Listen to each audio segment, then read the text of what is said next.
just want to thank Pizmon, Yishakoach Chazak Uvaruch. They are also going to be singing and presenting for us at the Kiddush. So we'll conclude our service, we'll have Kiddush, and then roughly 12:30 or so, they're going to be sharing a few more songs with us. So before Musaf, I just wanted to share a few thoughts. So it's going to be a sort of a drash Allah, which is like a small drash.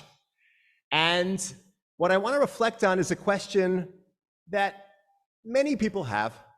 And it's a question that might be sharpened if we're feeling despondent about what's going on in the world. And that question is, what about the younger generation? Are they committed? Are they committed, those who are connected to the Jewish community, to the future, the security of the Jewish people? Are they committed to devoting themselves to doing good things in the world? And so, first of all, we have Exhibit A, which is a group of people who are clearly committed to bringing Jewish music to the world and also have a number of other commitments. But I wanted to share just two little vignettes. So one is that on Monday night, I went into the city with Loan Amer, our director of teen and community engagement, with a number of parents and with over 30 teenagers who brought food and clothing into New York to give to adults who are in need. And to be with these young people is to be with people who recognize the need, who were entirely appropriate, compassionate, decent, engaging people that they did not know, offering whatever it was that people needed. You want coffee, we'll find coffee. You need large boots, we're gonna see if we have some large boots. Don't worry, there's a bag over there, we'll check and we'll see. And before we left, I spoke to them about a biblical view of poverty, which is very interesting, not in terms of what it does say, but in terms of what it does not say. When the Torah speaks about poverty, it doesn't try to blame people for why they find themselves to be impoverished. Maybe you should try this, or maybe you should try that. The injunction is to the rest of the community. Patoach tiftach et yadcha. Open up your hand. This is not the time to ask questions.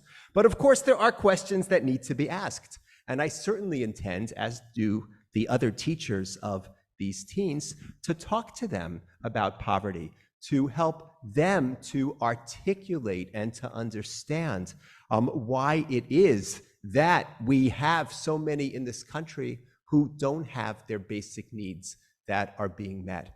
To talk about policy, to talk about the Jewish values that surround that.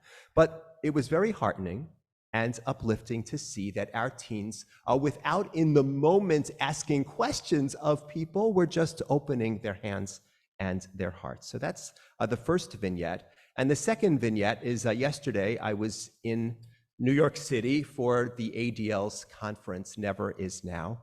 And I found myself taking part in this conference where threats to the Jewish people from the right and from the left were discussed, where there was also discussion about people who are being threatened because of race and gender and ethnicity and sexual orientation, all of that part of that conversation. And I was sitting in one particular room where I was by far the oldest person sitting in my little corner of the room. And I was really happy about that, actually, to see that I was surrounded by high school students and by college students. And what I want us to understand is that we're speaking of a generation that actually knows how to walk and chew pita at the same time. So they can understand and be protective of the particularities of the Jewish people.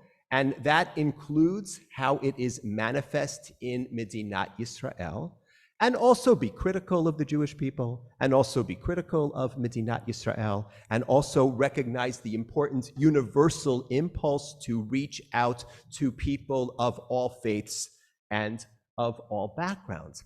That is very heartening to see, that they were able to embrace the full range of what it means as a Jewish person living in the world to recognize your own needs and to also be mindful of the needs of other people, because as I have said multiple times, one reinforces the other. We as human beings, we rise together or we fall together, and we have seen both. So those two vignettes, and there are many more that I can share, and we've seen them ourselves, suggest that we are looking at an emerging generation that is able to navigate the world with a sense of self-protection, but also a sense of responsibility to the other.